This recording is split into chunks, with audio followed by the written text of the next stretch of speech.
Guys, இன்னைக்கு நாம இந்த சூனியக்கார கொரியன் டிராமாவோட 13th எபிசோட் தான் பார்க்க போறோம்.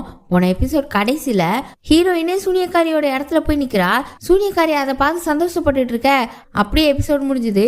இப்போ இந்த எபிசோட் ஸ்டார்டிங்ல என்னை பார்த்ததுல உனக்கு சந்தோஷமான ஹீரோயின் கேட்க, சூனியக்காரியும் நான் உன்னதானே தேடிட்டு இருந்தேன் அப்படின்னு சொல்லிட்டு உன் அண்ணனை பார்க்க வந்தியா அப்படின்னு கேட்கிறா. ஹீரோயினும் இளவரசர் இருக்கிற ஜாடியை பார்த்துட்டு அப்படியே கை நீட்டுறா.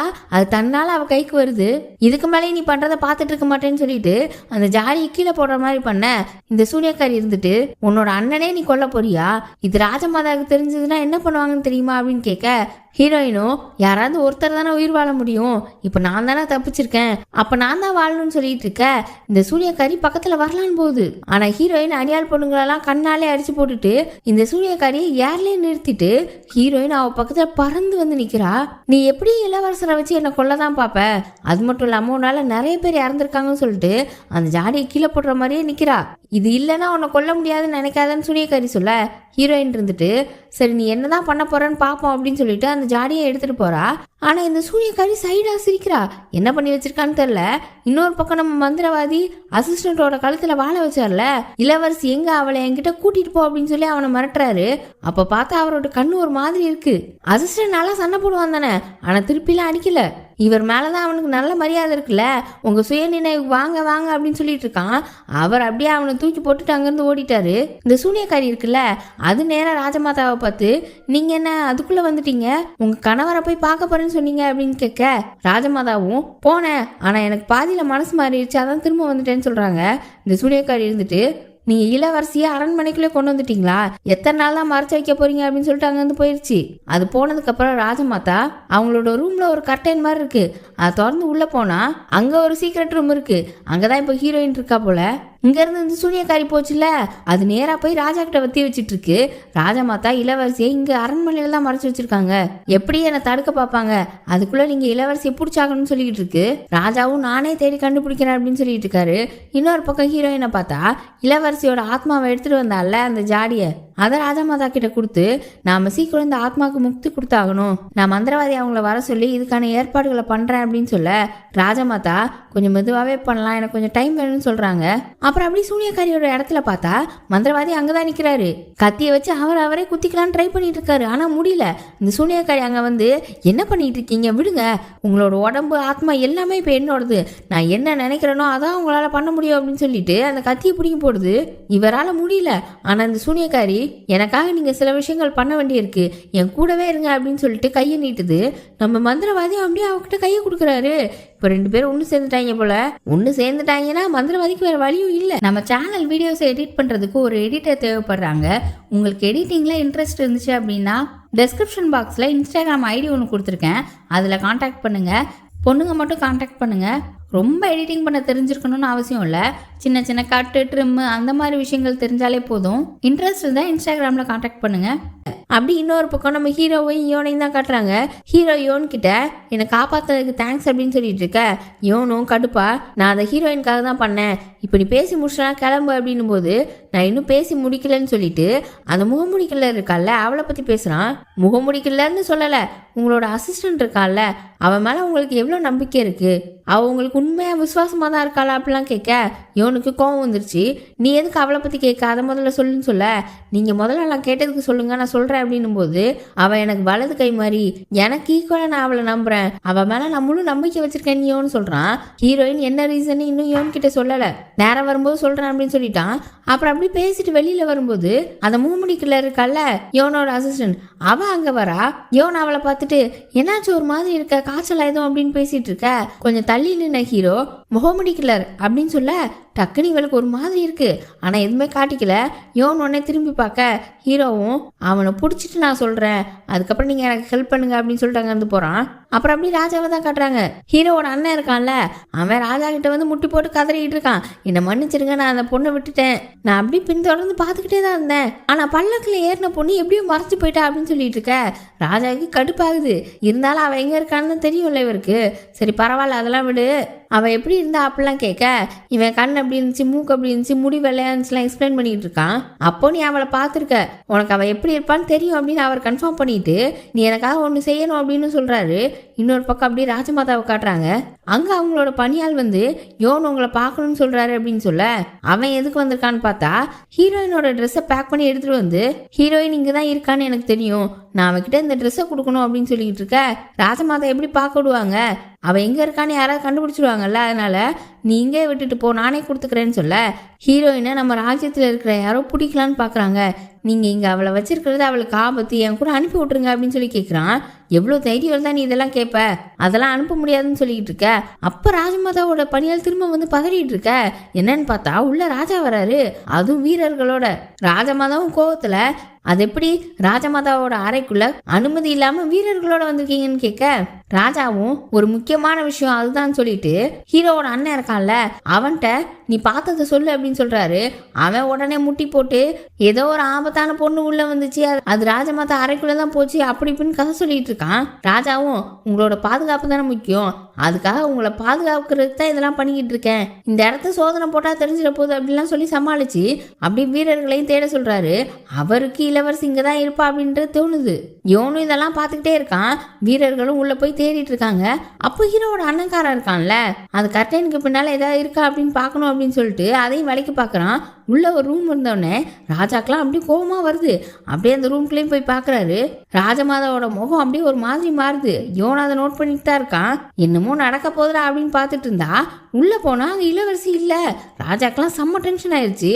அப்படியே ராஜமாதாவை முறைச்சிட்டு நிக்க ராஜமாதா நக்கலா சிரிக்கிறாங்க. அப்போ ஒரு ஆள் ராஜாவை வந்து அவசரமா கூப்பிடுறாரு. என்னடான்னு போய் அரச வேலை போய் பார்த்தா அங்க இளவரசி நிக்கிறா. அமைச்சர்களாம் குசு குசுன்னு பேசிட்டு இருக்காங்க. ராஜா வந்ததும் யார் நீ அப்படின்னு கேட்டுட்டு இருக்க. பின்னாலே ராஜமாதா வந்து இந்த நாட்டோட இளவரசி, இளவரசரோட ரெட்டை குழந்தை அப்படின்னு சொல்ல இவளும் என்னோட பேரு யோன்ஹி அப்படின்னு அறிமுகப்படுத்துறா. எல்லாருமே குசு குசுன்னு பேசுறாங்க. ஏன்னா அந்த காலத்துல கொரியால ரெட்டை குழந்தைங்க அப்படின்னா அவங்க அபசகுணமா நினைப்பாங்க போல.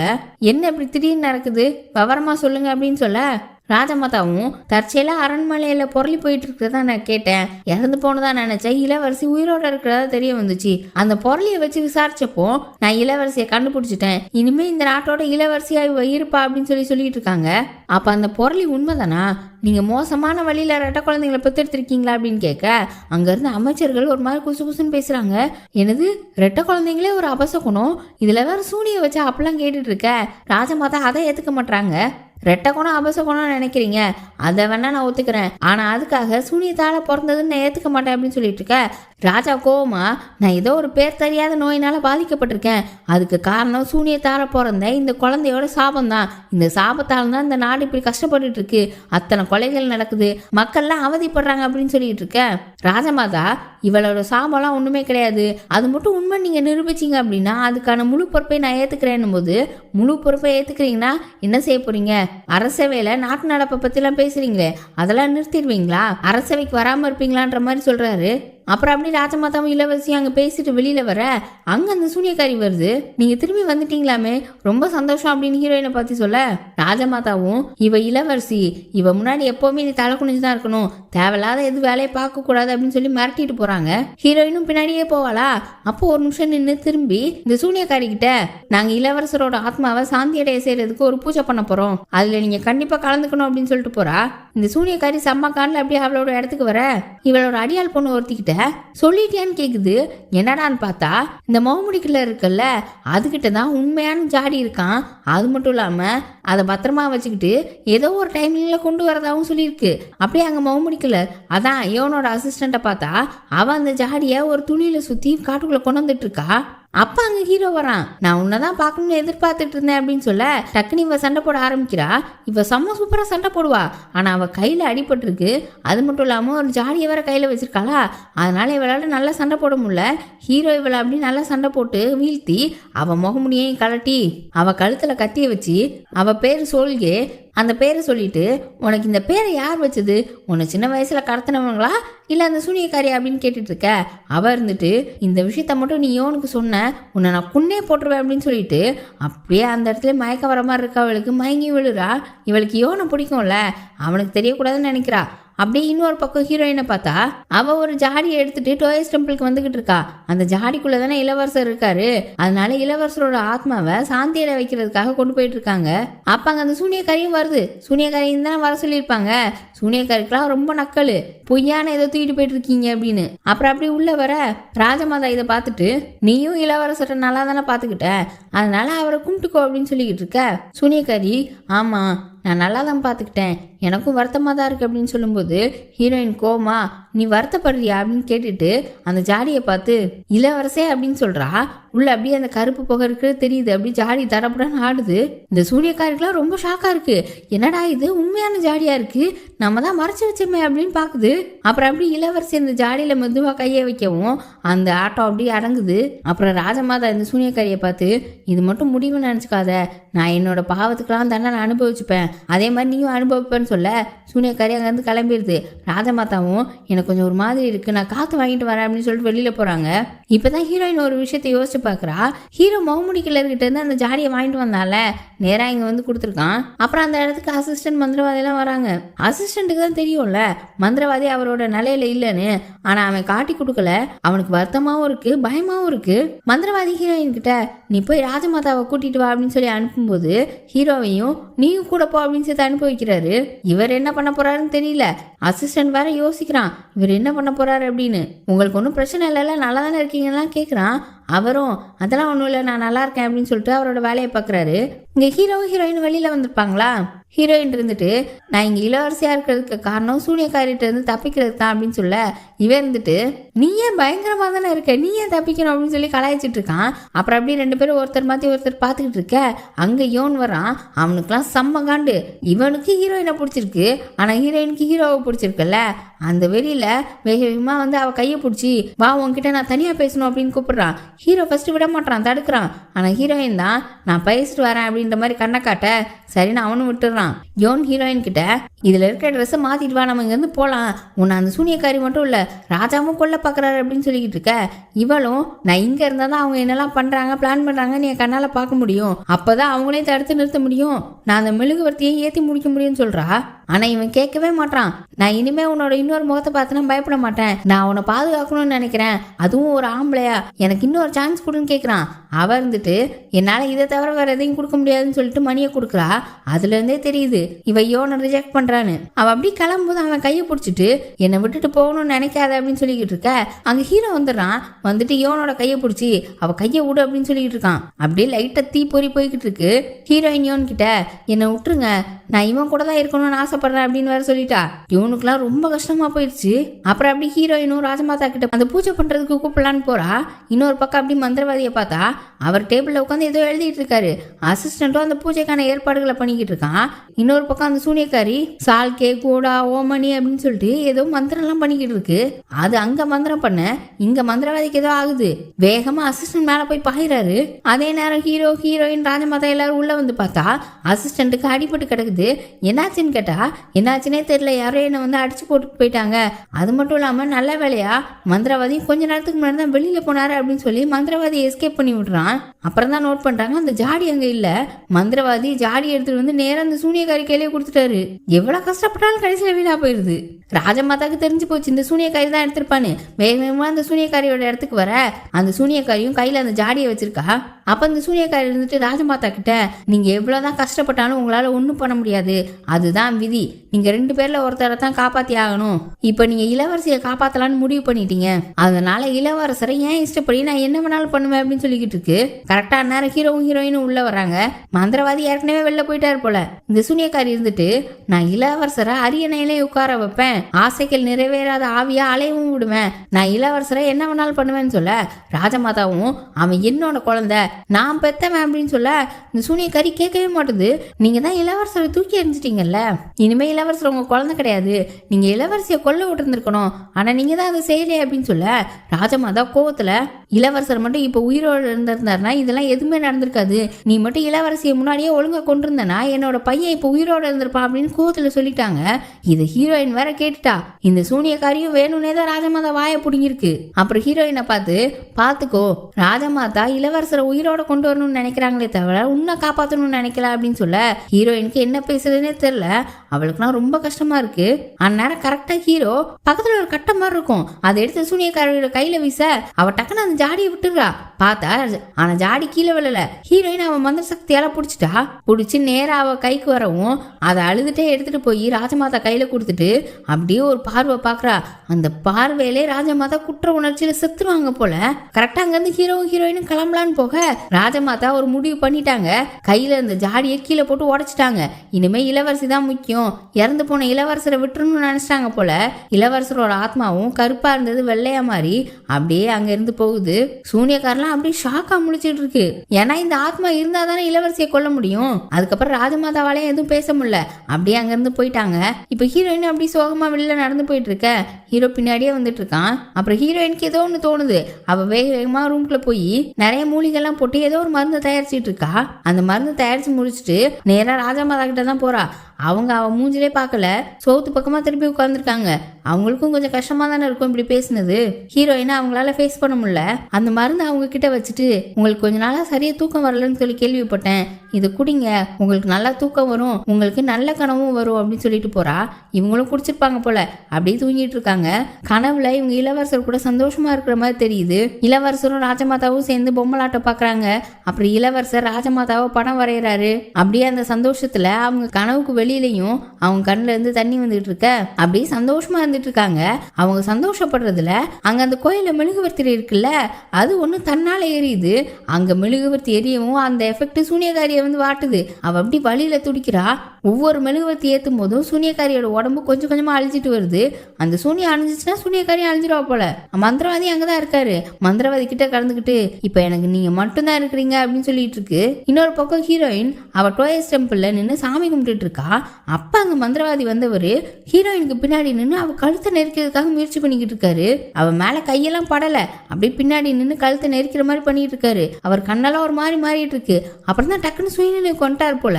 அச்சோ அப்படின்னு சொல்லிட்டு திரும்ப பார்த்தா அசிஸ்டன்ட் இதெல்லாம் பார்த்துட்டு தான் இருக்கான். இதெல்லாம் பார்த்தோம் அவனால் தடுக்க முடியல. மந்திரவாதிக்கும் ஒரு மாதிரி குற்ற உணர்ச்சியா இருக்கு. அவரோட சுயநினைவுக்கு அப்பப்போ வந்துட்டு இருக்காரு. அப்புறம் வெளியில வந்து அசிஸ்டன்ட் கிட்ட இந்த புக் ஆஃப் பேனிஷ்மெண்டோட கடைசி பக்கத்தை வச்சிருந்தாருல, அதை கொடுத்துட்டு இதை நீ பத்திரமா வச்சுக்கோ, இதான் புக் ஆஃப் பேனிஷ்மெண்டோட கடைசி பக்கம். யார் இளவரசியை உண்மையா காதலிக்கிறாங்களோ அவங்களோட தியாகத்தால தான் கடைசி மெழுகுவர்த்தி ஏற்ற முடியும். இது அந்த சூனியக்காரிக்கு தெரிஞ்சா ஹீரோக்கு ஆபத்து, அதனால இதை பத்திரமா வச்சுக்கோ. அது மட்டும் இல்லாம இன்னொரு தடவை நான் இந்த மிருகமா மாறினேன் அப்படின்னா என்னை அந்த இடத்துல கொன்னுருன்னு சொல்ல அசிஸ்டன்ட் அதெல்லாம் என்னால முடியாது, நான் பண்ண மாட்டேன் அப்படின்றான். நான் உன்னை கெஞ்சி கேட்டுக்கிறேன், இதுக்கப்புறம் நான் ஹீரோயினுக்கு ஏதாவது ஆபத்து வர வைக்கிற மாதிரி பண்ணேன் அப்படின்னா நீ என்ன கொன்னுரு அப்படின்னு சொல்றாரு. இப்ப அப்படியே நைட் ஆயிடுச்சு. இவனை தான் காட்டுறாங்க. அவன் அப்படியே சோகமா தெருவில் நடந்து போயிட்டு இருக்கான். கையில ஹீரோயினோட ட்ரெஸ் ஒரு பார்சல் வச்சிருந்தான்ல, அதை அப்படியே தூர போட்டுட்டு அங்கிருந்து போலான்னு தான் பாக்குறான். அப்படி என்ன நினைச்சான்னு தெரியல. திரும்ப வந்து அந்த துணிப்பை மேல கையை வைக்கலான்னு போறான். ஆனா வைக்கல. கோவத்துல திரும்பி போயிட்டான். அவன் போன அப்புறம் பார்த்தா அவன் கையை கொண்டு போய் பக்கத்துல வச்சிருந்தான்ல, அந்த கோவத்துல அந்த பை எரிய ஆரம்பிச்சிருச்சு. இந்த மந்திரவாதி கையை வச்சா கூட எரியுமே, அதே மாதிரி இவனுக்கும் அந்த பவர் இருக்கு போல. துணிப்பை எரிஞ்சிட்டு இருக்கு. அப்புறம் அப்படி இன்னொரு பக்கம் ஹீரோவை பார்த்தா வேக வேகமா அவன் சூனியக்காரியோட இடத்துக்கு வந்து அவங்க எல்லாம் பிடிக்கிறதுக்கு முன்னாடி இந்த சூனியக்காரியோட கழுத்துல வந்து கத்திய வச்சுட்டான். அப்புறம் அந்த சூனியக்காரியும் அடையாள பொண்ணுங்களை நிறுத்திட்டு உனக்கு என்ன வேணும், என்கிட்ட வரவங்க ஒண்ணு என்ன மிரட்டுவாங்க இல்ல கெஞ்சுவாங்க, நீ என்ன பண்ண போற அப்படின்னு சொல்லி கேட்டுட்டு இருக்க. நீ யோன் கூட ஒரு பொண்ணை பழக விட்டுருந்தல, அவ இளவரசியை கொள்ளலாம் என்ன பண்ணுவ? அது மட்டும் இல்லாம எனக்கு வேற ஒரு பெரிய துருப்புச்சீட்டு கிடைச்சிருக்கு, அது எப்படி பயன்படுத்தலாம் நான் யோசிச்சுட்டு இருக்கேன் அப்படின் போது இந்த சூனியக்காரிக்கு புரிஞ்சிருச்சு. முகமுடிக்கலரை இவன் தான் புடிச்சு வச்சிருக்கான். அது மட்டும் இல்லாம அந்த இளவரசர் இருந்த ஜாடியை இவன் தான் தூக்கிட்டு போயிருக்கான்னு. உனக்கு என்ன வேணும்னு கேட்க நீ இளவரசியை விட்டுறணும், அப்பாவி மக்களை கொள்றதே விட்டுணும் போது நான் யோசிச்சு சொல்றேன்னு சொல்ல நான் உனக்கு டைம் கொடுக்குறேன்னு ஹீரோ அங்க இருந்து போயிட்டான். அப்புறம் இந்த சூனியக்காரி ஒரு அடியாள் பொண்ணை கூப்பிட்டு முகமுடிக்கலர் இவங்கிட்ட தான் இருக்கா, இவனை ஃபாலோ பண்ண அவளை கண்டுபிடிச்சிடலாம் அப்படின்னு சொல்லி அனுப்பி வைக்கிறா. அப்புறம் அந்த அடியாள் பொண்ணுங்களும் ஹீரோவை ஃபாலோ பண்ணிட்டு போதுங்க. இந்த ரவுடி பீப் ஒரு இடத்துல சாப்பிட்டுட்டு இருக்கும். ஹீரோ அதை பார்த்துட்டு இவனும் அப்படியே ஜாலியா அது கூட சாப்பிட உட்காந்துருக்கான். இவன் ஆனா நோட் பண்ணிட்டான் அடியாள் பொண்ணுங்க இவனை ஃபாலோ பண்ணுதுங்கன்னு. இப்ப அப்படி இங்க கட் பண்ணி ராஜாவை தான் கட்டுறாங்க. ராஜா கிட்ட சூனியக்காரி பேசிட்டு இருக்கு.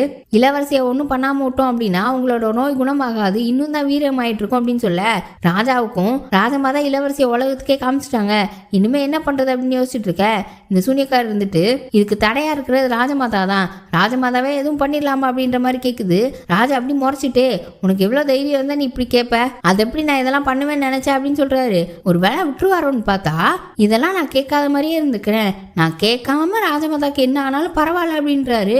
ஆக மொத்தத்துல ராஜமாதாவை கொள்றதுக்கு கிரீன் சிக்னல் கொடுத்துட்டாரு. சும்மாவே இந்த சூனியக்காரி ஆடும், இப்ப என்ன சும்மாவா இருக்கும்? ராஜமாதாவோட ரூமுக்கு ஒரு ஜாடி மாதிரி இருக்கு, அதான் எப்பவுமே ஒரு கருப்பு புகை வர்றதுக்கு ஒன்று வச்சிருக்குமே சின்னதா, அதை எடுத்துட்டு வந்து ராஜமாதா தூங்கிட்டு இருக்க அவங்களோட தலைமாட்டில் வைக்குது. இவங்களெல்லாம் எப்படி ராஜமாதா அறைக்குள்ள ஈஸியா விடுறாங்கன்னு தான் தெரியல. வச்சுட்டு நீங்களும் இளவரசர் கூடவே போய் சேர்ந்துருங்க அப்படின்னு சொல்லிட்டு அங்கிருந்து போயிடுச்சு. அப்படியே அந்த ஜாடிக்குள்ள இருந்து கருப்பு போக அப்படியே லைட்டா வர ஆரம்பிக்குது. ராஜமாதாவை கொல்றதுக்கு பிளான் பண்ணிட்டாங்களா? அப்புறம் அப்படியே அந்த சூனியக்காரி அதோட இடத்துக்கு போனா அங்க இருந்து யோன் பயவுல நிக்குது. ஒருத்தங்களோட மனசை சூனியத்தால ஈர்க்க முடியுமா அப்படின்னு கேக்குறான். ஆக மொத்தத்துல இவனால இப்ப ஏதோ ஒரு பிரச்சனை வரப்போகுது. ஆனா உனானா அந்த சூனியக்காரி பின்னாடி எல்லாரும் போயிடுறாங்க, என்னத்தையாவது பிரச்சனை பண்ணிடுறாங்க. இப்ப அப்படியே இந்த எபிசோடு இதோட முடியுது. அடுத்து இந்த யோன் என்னென்ன பிரச்சனையை உருவாக்குறான் அப்படின்றதெல்லாம் வரப்போற எபிசோட்ல பார்ப்போம். அதுக்கு சேனலை சப்ஸ்கிரைப் பண்ணி பெல் ஐகானை பிரஸ் பண்ணி வச்சுக்கோங்க. வீடியோ பிடிச்சிருந்தா லைக் பண்ணுங்க, ஷேர் பண்ணுங்க. Bye by.